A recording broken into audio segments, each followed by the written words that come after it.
मुझे ये बताइए कि क्या आप अपने काम में थकान महसूस करते हैं या फिर आपका काम करने का मन ही नहीं होता? क्या आपको लगता है कि आपके काम की तारीफ नहीं की जाती है और आप ये भी महसूस करते हैं कि आप इससे भी ज़्यादा पहचान पाने के हकदार हैं? अगर आपका जवाब है हाँ, तो बस ये ऑडियो बुक समरी आपके लिए ही है। इस बुक का नाम है कर्मयोग, जिसे स्वामी विवेकानंद जी ने लिखा है। मॉडर्न दुनिया को वेदांत और योग सिखाने वाले ये सबसे पहले इंसान हैं। विवेकानंद जी ने पूरे यूरोप और अमेरिका में घूम घूम कर कई भाषण दिए। स्वामी जी इस बात में विश्वास करते थे कि भगवान की सेवा करने के लिए पहले लोगों की सेवा करना जरूरी है। उनकी तालीम और सोच को न सिर्फ भारत में बल्कि दुनिया के कई सारे मुल्कों में बहुत महत्व दिया जाता रहा है। उनकी सिखाई हुई बातें बहुत मूल्यवान हैं। इस किताब में स्वामी विवेकानंद जी के द्वारा न्यूयॉर्क में दिए गए भाषणों का संग्रह है। स्वामी जी ने अमेरिका में लगभग 2.5 साल बिताए थे, जहां उनका बहुत स्वागत हुआ और उन्हें बहुत पसंद किया गया। उनके स्टूडेंट्स ने कुछ पैसा इकट्ठा किया ताकि वो एक मकान किराए पर ले सकें। वहाँ स्वामी जी हर रोज़ फ्री में लेक्चर दिया करते थे। इस बुक समरी में उनके द्वारा कर्म योग पर दिया गया हर लेक्चर मौजूद है। इसमें आप काम यानी कर्म और ड्यूटी यानी फर्ज और कर्तव्य के महत्व के बारे में सीखेंगे। आप अपने काम से प्यार करना और बदले में कुछ ना मिलने की आशा के बारे में भी सीखेंगे। आप सीखेंगे कि अपने कर्तव्य को कैसे खुशी से स्वीकारना है और उसे फिर कैसे दिल से निभाना है। तो चलिए फिर बढ़ते हैं अपनी मंजिल की ओर। इसमें सबसे पहले आता है कर्म in its effect on character, यानी कि कर्म का चरित्र पर प्रभाव। कर्म संस्कृत शब्द क्रय से आया है। इसका मतलब है करना। कर्म का अर्थ है हर एक्शन का असर या परिणाम। योग में कर्म का मतलब होता है काम, जिसे हम वर्क बोलते हैं। एक इंसान का चरित्र उसके सभी एक्सपीरियंसेस को मिलाकर बनता है, चाहे वो सुख हो या दुख, खुशी हो या दर्द। ये सभी बातें उसके चरित्र को शेप देते हैं। ये अनुभव इंसान को अज्ञानता से ज्ञान की ओर ले जाते हैं। आपके एक्शंस के पीछे असल मकसद क्या है? क्योंकि लोग हमेशा किसी खास मकसद के लिए ही कुछ कर्म करते हैं। इनमें से कुछ लोग शोहरत, कुछ लोग पावर और कुछ लोग धन दौलत पाना चाहते हैं। कुछ लोग स्वर्ग जाने के लिए कर्म करते हैं और कुछ पश्चाताप के लिए। लेकिन इन सभी में सबसे महान और नेक कर्म होता है बस कर्म करना। उदाहरण के लिए कुछ लोग गरीबों की मदद और सेवा करते हैं। वो नाम कमाने या फिर अपनी पहचान बनाने के लिए ऐसा नहीं करते हैं। उन्हें तो सिर्फ भलाई का कर्म करने में विश्वास है। उन्हें ये काम करना अच्छा लगता है। क्या एक इंसान जो काम को काम समझकर करता है उसे कुछ हासिल होता है? जी हाँ, देखा जाए तो उसी को सबसे ज़्यादा फायदा होता है। बिना किसी निजी मकसद और स्वार्थ के किया गया कर्म मन, शरीर और आत्मा के लिए सबसे अच्छा होता है। लेकिन इसे सच में अपनी सोच और जीवन में उतारने के लिए बहुत ज़्यादा सेल्फ कंट्रोल की ज़रूरत होती है, आत्मनियंत्रण की ज़रूरत होती है। सिर्फ 5 मिनट बिना किसी स्वार्थ के काम करके देखिए, ये भी आपको बहुत मुश्किल लगेगा। किसी काम के बदले में कुछ ना मिलने की सोच भी हमें परेशान कर देती है। इसलिए बिना किसी स्वार्थ के काम करना आपकी असली शक्ति को दर्शाता है। 5 मिनट, 5 घंटे, 5 दिन बिना किसी मकसद के काम करना खुद पर सेल्फ कंट्रोल को साबित करता है। ऐसा निष्काम काम करने के लिए एक स्ट्रॉन्ग विल पावर और स्ट्रॉन्ग कैरेक्टर की ज़रूरत होती है। बदले में कुछ मिलने की आशा किए बिना या निस्वार्थ भाव से ज़्यादा काम करने की कोशिश कीजिए। एक महान इंसान बहुत सारे अच्छे काम करता चला जाता है, मानो वो अच्छे कर्मों का बीज बो रहा हो। वो हर रोज़ उसकी देखभाल करता है, लेकिन घंटों उसके पास बैठकर उसके बढ़ने और इसके फलों को हासिल करने की इच्छा नहीं करता। वो बस अपने काम में लगा रहता है और ज़्यादा अच्छे पौधे लगाता जाता है। अगर आप किसी की मदद करना चाहते हैं तो ये मत सोचिए कि उस इंसान की क्या प्रतिक्रिया होगी। उससे धन्यवाद पाने का इंतज़ार मत कीजिए या ये आशा मत कीजिए कि वो भी इसके बदले में आपके लिए कुछ करेगा। अगर आप अच्छा कर्म करना चाहते हैं तो बस उस पर कायम रहिए। किसी इनाम के बारे में सोचने की बजाय और भी ज़्यादा अच्छे कर्म करने के बारे में सोचिए।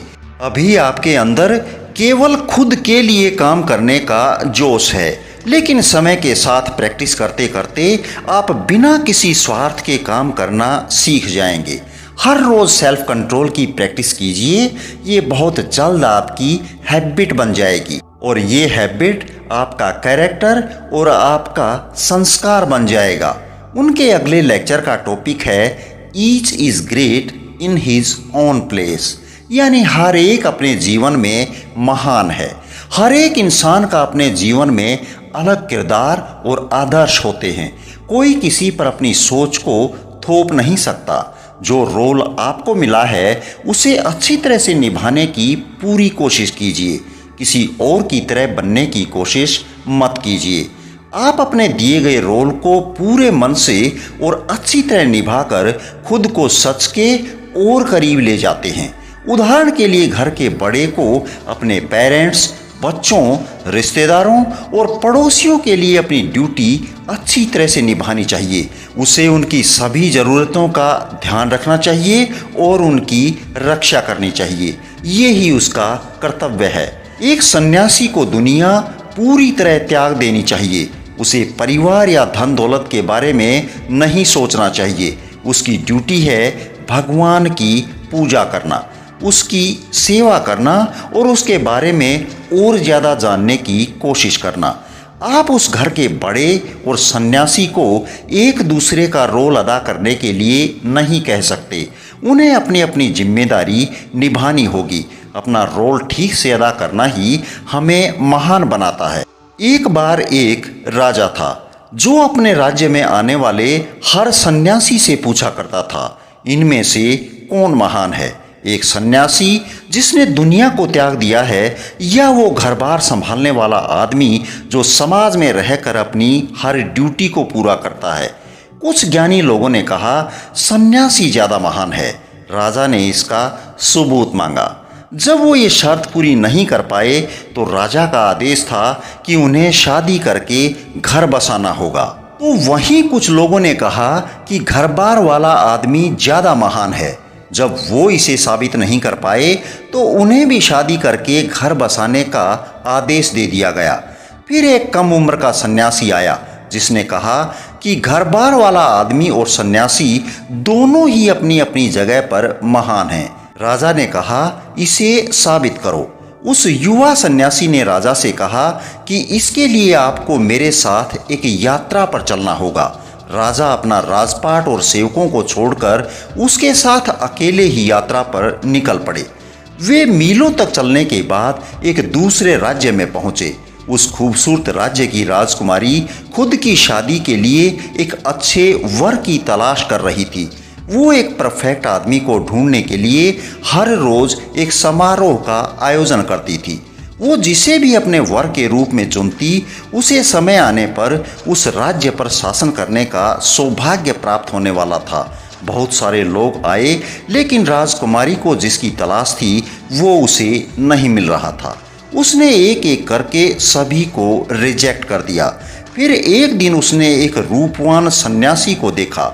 वो सन्यासी उस राज्य को बस एक नज़र देखने के लिए रुका था, लेकिन राजकुमारी को उससे प्यार हो गया। वो अपने राज सिंहासन से उतरकर उसके पास गई और उसके गले में माला डाल दी, जिसका मतलब है कि उसने सन्यासी को अपने पति के रूप में चुन लिया है। वो सन्यासी हक्का बक्का रह गया। उसने वरमाला उतार फेंकी और कहा कि मैं एक सन्यासी हूँ, मेरे लिए शादी का कोई मतलब नहीं है। वहाँ के मंत्री ने कहा अगर आप राजकुमारी से शादी करते हैं तो इस पूरे राज्य पर आपका शासन होगा, लेकिन सन्यासी पर इस बात का कोई असर नहीं हुआ। वो जल्दी से मुड़ा और भागने लगा, लेकिन राजकुमारी इस बात को स्वीकार नहीं कर पाई। राजकुमारी उस सन्यासी के पीछे भागने लगी। उस पर बस मोह का भूत सवार था। वो राजा और सन्यासी जो इस राज्य में आए थे सब कुछ बड़े ध्यान से देख रहे थे। उन्होंने भी इस राजकुमारी और सन्यासी का पीछा करना शुरू कर दिया। वो सन्यासी उस राज्य का रास्ता अच्छे से जानता था। वो बड़ी तेजी से उस राज्य के बाहर निकल गया और अपनी यात्रा पर आगे बढ़ने लगा।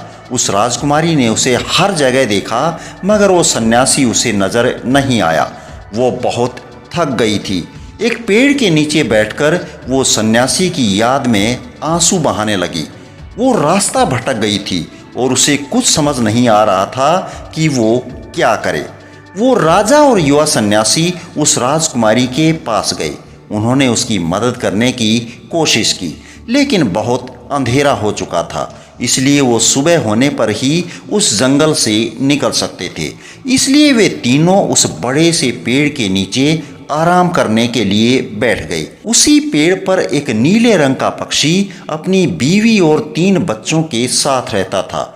उस नीले पक्षी ने अपने घोंसले से नीचे झांक कर देखा और अपनी बीवी से कहा कि हमारे यहाँ मेहमान आए हैं और हमारे पास उनके लिए आग जलाने का भी सामान नहीं है।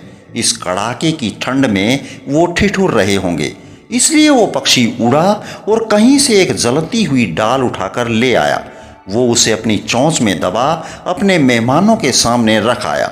उन तीनों ने उसमें और सूखे पत्ते व डालियां डालकर आग जला ली, लेकिन अभी भी वो पक्षी परेशान और चिंतित था। उसने अपनी बीवी से कहा कि अब हम क्या करें? उन्हें बहुत भूख लगी होगी मगर उनको देने के लिए हमारे पास कुछ भी नहीं है। फिर उसने जो किया आप उसकी कल्पना भी नहीं कर सकते। उसने खुद को ही उनके सामने पेश कर दिया। वो उस आग में कूद गया।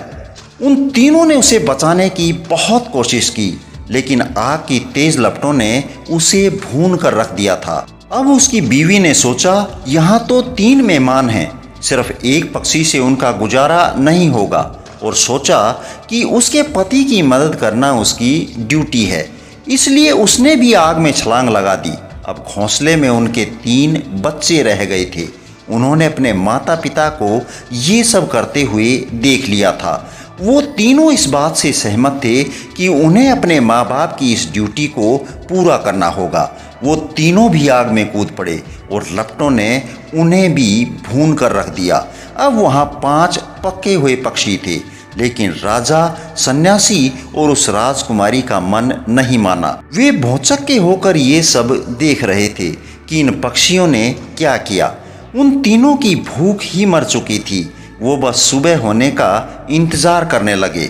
सुबह की पहली किरण निकलते ही उन दोनों ने सबसे पहले राजकुमारी को घर पहुंचाया। वो वापस अपने राज्य और पिता के पास चली गई। अब उस सन्यासी ने राजा को समझाया, हे राजन, आज आपने एक बहुत अच्छा सबक सीखा है। हर इंसान अपनी अपनी जगह पर महान होता है। एक की ड्यूटी किसी दूसरे को देने की जरूरत नहीं है। अगर आप दुनिया में रहना चाहते हैं तो आपको उन पक्षियों की तरह होना चाहिए जो दूसरों की सेवा करने के लिए खुद के बलिदान को तैयार हो गए। और अगर आप इस दुनिया के मोह को छोड़ना चाहते हैं तो आपको उस सन्यासी की तरह होना चाहिए। एक सुंदर लड़की और इतने धनवान राज्य का राजा बनने का सुख भी उसे ललचा नहीं पाया। अपनी ड्यूटी को पूरे मन से कीजिए, तब आप शांति और सुकून से जी पाएंगे और तभी आप भगवान के और करीब पहुंच जाएंगे। उनके दिए हुए लेक्चर का अगला टॉपिक है द सीक्रेट ऑफ वर्क, काम का रहस्य। अपने कर्म के बदले में कुछ पाने की आशा मत रखिए, यही काम करने का रहस्य है। इसी सोच को अपनाकर आप अपने करियर या बिजनेस में सफल हो सकते हैं। बस अपने काम से प्यार कीजिए। आप जो करते हैं उससे प्यार कीजिए। एक गुलाम जो जंजीरों से बंधा होता है उसे काम करने के लिए अपने पैरों को घसीटना पड़ता है। वो जो भी काम करता है ठीक से नहीं करता क्योंकि उसे उस काम को करने के लिए मजबूर किया गया है। इसलिए गुलाम नहीं बल्कि एक मालिक की तरह काम कीजिए। बस अपना बेस्ट कीजिए और खुशी से कीजिए। एक बार 5 राजा थे जिन्होंने मिलकर गरीबों के लिए एक बहुत बड़ी दावत रखी। उन्होंने सभी को दिल खोलकर कपड़े, सामान और उपहार भेंट किए। ये जश्न एक बहुत बड़ी लड़ाई की जीत की खुशी में दिया गया था। वहाँ के लोगों का मन उन 5 के लिए आदर से भर गया। फिर वहाँ एक बड़ा सा अजीब किस्म का नेवला आया। उसके शरीर का आधा हिस्सा सोने का था और आधा हिस्सा ब्राउन था। वो उस हॉल के बीचों बीच गया और कहने लगा कि आप सब धोखेबाज हैं, ये कोई बलिदान नहीं है। सभी लोगों को लगा कि ये नेवला पागल है। उन्होंने कहा कि क्या तुम्हें दिखता नहीं, इन्होंने गरीबों को कितना दान दिया है, इन्होंने बहुत बड़ी कुर्बानी की है। तब वो नेवला अपनी कहानी बताने लगा कि वो एक छोटे से एक गांव से आया था। वहाँ वो एक ब्राह्मण और उसके परिवार से मिला जो अपनी बीवी और अपने 2 बेटों के साथ रहता था। वो ब्राह्मण बहुत गरीब था। गांव में थोड़ा बहुत पढ़ाकर उन्हें जो पैसे मिलते उसी में उनका गुजारा होता था। उनका जीवन बहुत सादा था। लेकिन फिर वहाँ अकाल पड़ा जो पूरे 3 साल तक चला। उस ब्राह्मण और उसके परिवार की दशा और भी ज़्यादा खराब हो गई। कई दिनों तक उन्हें खाने को कुछ भी नहीं मिला। एक दिन वो ब्राह्मण कहीं से आटा लेकर घर आया। वो उसे पाकर बहुत भाग्यशाली महसूस कर रहा था। खाना तैयार करने के बाद उसने उसे 4 बराबर हिस्सों में बांट दिया ताकि वो सभी पेट भर खा सकें। वो खाना शुरू करने वाले ही थे कि किसी ने दरवाज़ा खटखटाया। ब्राह्मण ने दरवाज़ा खोला। बाहर एक बूढ़ा आदमी खड़ा था। ब्राह्मण ने कहा, अंदर आ जाइए, आप हमारे मेहमान हैं। किसी मेहमान का स्वागत करना और उसकी खातिरदारी करना भारतीय रिवाज है। इसलिए ब्राह्मण ने बूढ़े आदमी को अपना खाना परोस दिया। उस बूढ़े ने बड़ी जल्दी से पूरा खाना खत्म कर दिया। उन्होंने बताया कि वो 10 दिन से यात्रा कर रहे हैं और उन्हें खाने को कुछ भी नहीं मिला था। उनकी भूख अभी भी शांत नहीं हुई थी। ब्राह्मण की बीवी ने अब अपना खाना उस बूढ़े आदमी को दे दिया। उसने वो भी झट से खत्म कर दिया। उसे अब भी भूख लगी थी। अब उसके बड़े बेटे ने अपना हिस्सा भी दे दिया। उसने कहा कि ये उसकी ड्यूटी है कि वो अपने पिता की मदद करे। उसके हिस्से का खाना खाकर भी बूढ़े की भूख शांत नहीं हुई। अब उसके छोटे बेटे ने भी अपना हिस्सा दे दिया। तब जाकर बूढ़े का पेट भरा। उसने पूरे परिवार का धन्यवाद किया और अपने रास्ते पर चल दिया। अब ब्राह्मण और उसके परिवार के पास खाने के लिए कुछ नहीं था।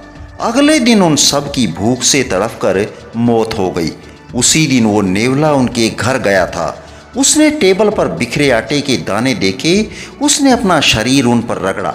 वो हैरान हो गया क्योंकि उसके शरीर का वो हिस्सा सोने का हो गया था। उस ब्राह्मण और उसके परिवार ने जो बलिदान दिया था वो सच्चा सोना था। लेकिन उस नेवले को पूरी दुनिया में फिर कभी इतना महान बलिदान देखने को नहीं मिला। इसलिए उसका आधा शरीर ही सोने का था। जो काम प्यार से किया जाता है वो असली सोना होता है। वो किसी के स्वार्थी मकसद से बिल्कुल परे होता है। वो किसी भी नकारात्मक विचार से मुक्त होता है। अगर ज़्यादा से ज़्यादा लोग अपने काम से प्यार करने लगें तो ये दुनिया कितनी सुंदर और बेहतरीन हो जाएगी। अगले लेक्चर का टॉपिक है व्हाट इज़ ड्यूटी। एक बार एक सन्यासी था जो एक बड़े जंगल में रहता था। वो अपना पूरा समय ध्यान लगाने में और योग करने में बिताता था। एक दिन वो पेड़ के नीचे आराम कर रहा था। अचानक से सूखी पत्तियां उसके ऊपर गिरने लगी। उसने ऊपर देखा। पेड़ पर एक कौवा और सारस बैठकर लड़ाई कर रहे थे। वो ही सूखी पत्तियां फैला रहे थे। उस सन्यासी को गुस्सा आ गया। मुझ पर पत्ते फेंकने की तुम्हारी हिम्मत कैसे हुई? उसने गुस्से से उन दोनों को देखा। उस सन्यासी की हैरानी का ठिकाना नहीं था जब उसने देखा कि वो सारस और कौवा जलकर राख हो गए थे। वो अपनी शक्ति देखकर बहुत खुश हुआ। फिर उसका जंगल छोड़ने का वक्त आया। वो शहर में भिक्षा मांगने चला गया। उसने एक दरवाज़ा खटखटाया और कहा, माँ, मुझे खाने के लिए कुछ दीजिए। उस औरत ने कहा, बेटा 1 मिनट रुको। उस सन्यासी ने सोचा, इसकी इतनी हिम्मत कि इसने मुझे इंतजार करने को कहा। इसे पता नहीं है मेरे पास कितनी शक्ति है। सन्यासी ने इस बात को अपने मन में कहा था। तभी उस औरत ने उस सन्यासी से कहा, खुद के ऊपर इतना घमंड मत करो, मैं वो कौवा या सारस नहीं हूँ।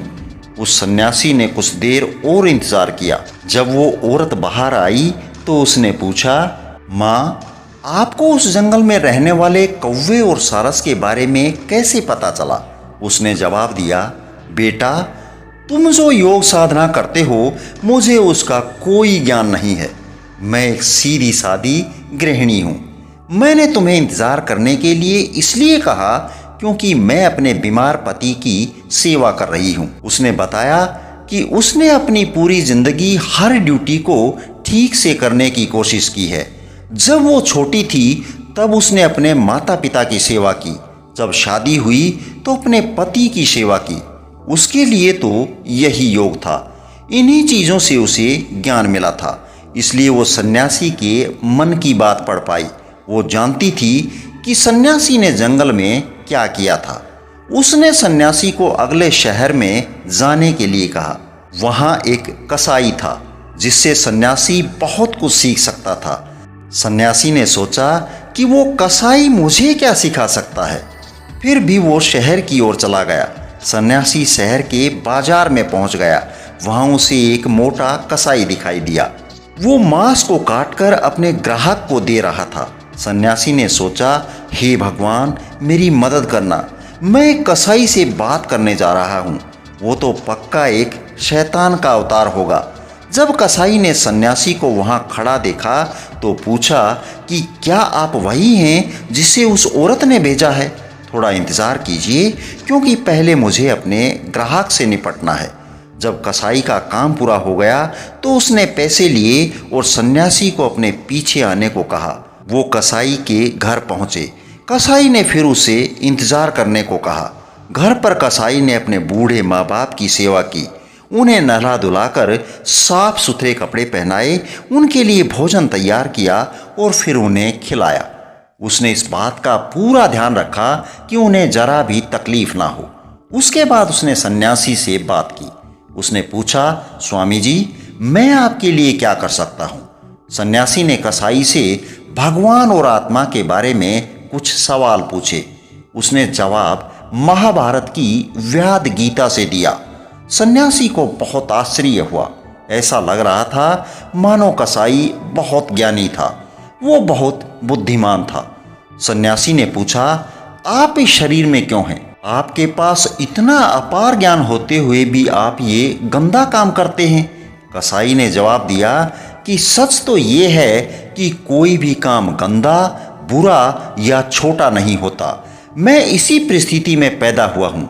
मैं जब बच्चा था तब बहुत जल्दी कसाई का काम सीख गया था। मैं पूरी कोशिश करता हूँ कि अपनी ड्यूटी को ठीक से पूरा कर पाऊँ। कसाई अपने घर की सारी जिम्मेदारी अच्छे से निभाता था। वो अपने माँ बाप का बहुत ख्याल रखता था। वो सन्यासी नहीं था, ना ही उसने दुनिया छोड़कर जंगल में योग साधना की थी। फिर भी कसाई को अपनी ड्यूटी का पूरा एहसास था और उसे पूरा करने के लिए उससे जो हो सकता था वो पूरा करता था। इससे हमें ये सबक सीखने को मिलता है कि हमें अपने काम को पूजा की तरह ट्रीट करना चाहिए। उस पर पूरा ध्यान लगाना चाहिए। बस अपना काम करते रहिए, किसी और चीज़ के बारे में मत सोचिए। उस काम से मिलने वाले फल के बारे में मत सोचिए। मुश्किलों और उसके परिणाम के बारे में भी मत सोचिए। कहानी में उस औरत ने और कसाई ने अपने कर्म को पूरे दिल से निभाया और इसी से उन्हें ज्ञान मिला। जो वर्कर अपने काम के रिजल्ट के बारे में सोचता है, जिसे फल से ज़्यादा लगाव होता है, वो अपनी ड्यूटी के लिए हमेशा ही शिकायत करता रहता है। वो कभी खुश नहीं होता क्योंकि उसे तो बस एक पहचान की तलाश रहती है। लेकिन जिन्हें रिजल्ट से लगाव नहीं होता, उनके लिए उनका काम ही खुशी का कारण बन जाता है। अपनी दी गई ड्यूटी को वो खुशी से स्वीकार करता है और उसे पूरे दिल से निभाता है। वो शांति और सुकून से जीता है, क्योंकि उसने अपनी ड्यूटी को गले लगाया और पूरी तरह निभाया। अगले लेक्चर का टॉपिक है we help ourselves not the world. हम अपनी मदद खुद करते हैं, ना कि दुनिया हमारी मदद करती है। एक बार एक बहुत गरीब आदमी था जिसे बहुत धन दौलत पाने की इच्छा थी। कहीं से उसने सुन लिया कि एक भूत को पकड़ लेना चाहिए, फिर वो उस भूत से बहुत सारा धन और अपनी पसंद की सारी चीजें पा सकता है। इसलिए उसने एक साधु से मदद मांगी। साधु ने उसे इन बेकार की बातों पर ध्यान नहीं देने की सलाह दी और उसे वापस अपने घर जाने के लिए कहा। लेकिन वो आदमी जिद करने लगा। वो कहने लगा, महाराज, मुझे सच में एक भूत की जरूरत है, आप मेरी मदद कीजिए। साधु नाराज हो गए, लेकिन फिर उन्होंने उस आदमी को एक ताबीज दे दिया और कहा कि इस ताबीज को पकड़कर ये जादुई मंत्र पढ़ना और तुम्हारे सामने एक भूत आ जाएगा और वो तुम्हारी हर बात को मानेगा। लेकिन याद रखना, भूत खतरनाक होते हैं। उसे हमेशा किसी काम में व्यस्त रखना, उसे हमेशा कुछ ना कुछ काम देते रहना। अगर तुमने ऐसा नहीं किया तो वो भूत तुम्हारी जान ले लेगा। उस गरीब आदमी ने कहा, ये तो बड़ा आसान है, मेरे पास उसे देने के लिए बहुत से काम हैं। ये कहकर वो आदमी घने जंगल की ओर चला गया। उस ताबीज को पकड़कर उसने जादुई मंत्र पढ़ा और अचानक उसे हवा में तैरता हुआ एक विशाल भूत दिखाई दिया। भूत ने कहा, तुमने मुझे अपने जादू से पकड़ लिया है, अब तुम्हें मुझे व्यस्त रखना होगा, नहीं तो मैं तुम्हारी जान ले लूँगा। उस गरीब आदमी ने कहा, मेरे लिए एक महल बनाओ। पल भर में वहाँ एक महल तैयार हो गया। भूत ने कहा, काम पूरा हो गया है। गरीब ने कहा, मुझ पर पैसों और गहनों की बारिश करो।